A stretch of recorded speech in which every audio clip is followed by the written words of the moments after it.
Beth is the project manager for her organization. Her current project has many deliverables that have been defined at a high level, but the details of the deliverables are still unknown. In her project, Beth is planning in detail only the activities that are most imminent are still unknown. In her project, Beth is planning in detail only the activities that are most imminent in the project work. This approach to project management planning is known as what?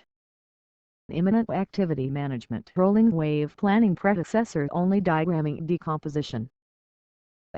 Answer B. Explanation. Rolling wave planning is a technique to plan and do the most imminent project work before moving on to the details that are far off in the project schedule and project plan. Rolling wave planning is a technique for performing progressive elaboration planning where the work to be accomplished in the near future is planned in detail at a low level of the work breakdown structure. The work to be performed within another 1 or 2 reporting periods in the near future is planned in detail as work is being completed during the current period. Answered option D is incorrect. Decomposition is the process work packages into the activity list. Answered options A and C are incorrect. These are not valid project management terms. Question: Gina is the project manager for her organization and she is working with her project team to define the project activities. In this project, the stakeholders are sensitive to the project completion date, so Gina is stressing to her project team members that while they need to provide an account for all of the project activities, they should focus on one work package in the WBS at a time. In order to start the packages into activities, Gina will need all of the following except for which one? Scope baseline, Organizational process assets WBS, Enterprise environmental factors. Answer C. Explanation. According to the PMBOK, Gina will not need the WBS directly, but will rely on the scope baseline. The work breakdown structure WBS in project management is a tool that defines the project and groups the project's discrete work elements in a way that helps organize and define the total work scope of the project. A WBS element may be a product, data, the service, or any combination. WBS also provides the necessary framework for detailed cost estimating and control along with providing guidance for schedule development and control. Answered option A is the scope baseline is an input to define the project activities. Answered option D is incorrect.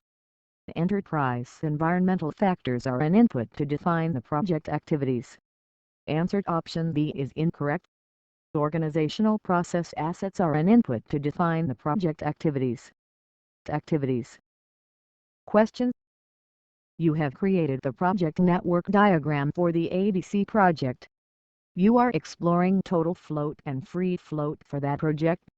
Martin, a project team member, wants to know the difference between total float and free float. What is the difference and free float? Total float is the amount of time an activity can be delayed without delaying any project successors, whereas free float is the amount of time an activity can be delayed without delaying the project completion date. Total float is the amount of time an activity can be delayed without delaying the project completion date, whereas free float is the amount of time an activity can be delayed without delaying any project successors. Total float is the amount of time an activity can be delayed without delaying the project completion date, whereas free float is the amount of time an activity without delaying any project predecessors.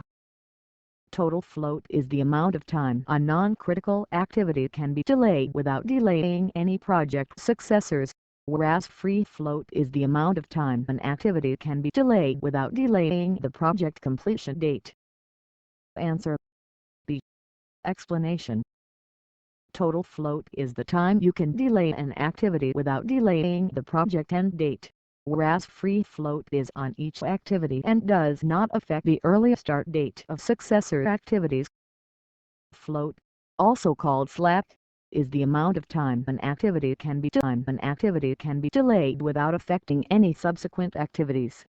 There are two types of floats available. Free float.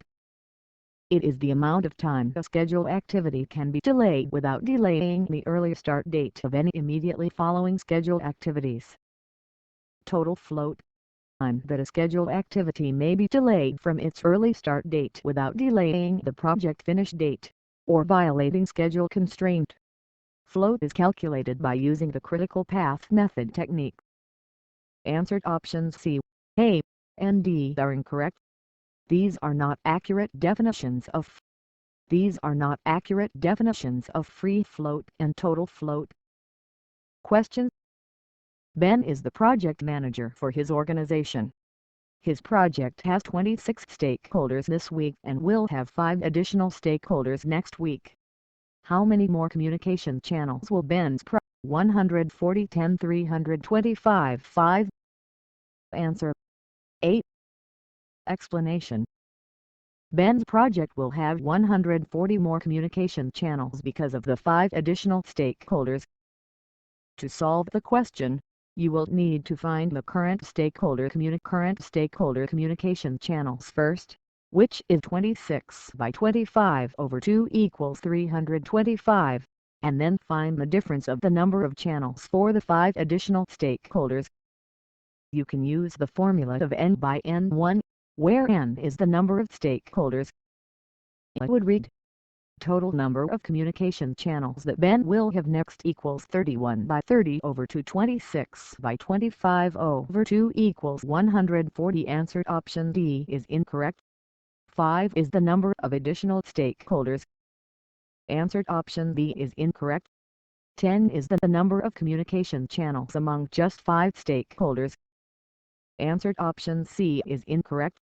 325 is the number of current communication channels. Question. You are the project manager for your organization. You need the oak cabinets for your project delivered by December 1st in order to install the floors around the oak cabinets by December 15th. Your company's procurement office generally takes 45 days to complete procurement orders. Based on this information, how should you schedule the lead time for the cabinet delivery? Cabinet procurement December 1st, plus 45 days lead time. Cabinet procurement November 15th. Cabinet procurement December 1st, minus 45 days lead time. Cabinet procurement December 15th minus 45 days lead time. Answer. C. Explanation. The cabinet procurement and delivery must be completed by December 1st. By scheduling the activity to finish on December 1st with minus 45 days lead time for procurement, the cabinets will arrive by the needed date. Answered option A is incorrect. Lead time is always negative time. Lag time is positive time. This choice would cause the cabinets to not arrive until 45 days after December 1st. Answered option D is incorrect. This choice would cause the cabinets to arrive on December 15th when the floors are to be installed. Answered option B is incorrect. This choice is not the best answer because it does not necessarily account for holidays, weekends, or other factors in the project calendar. By scheduling the cabinet for December 1st and working backwards through lead time, the projects will account for these breaks in the project work. Question. Your project has a back of $750,000 and is 75% complete. According to your plan, however, your project should actually be 80% complete. You have spent $575,000 of your project budget to reach this point and you are worried about the project not being able to complete based on your current project budget. What is the to complete performance index for this project?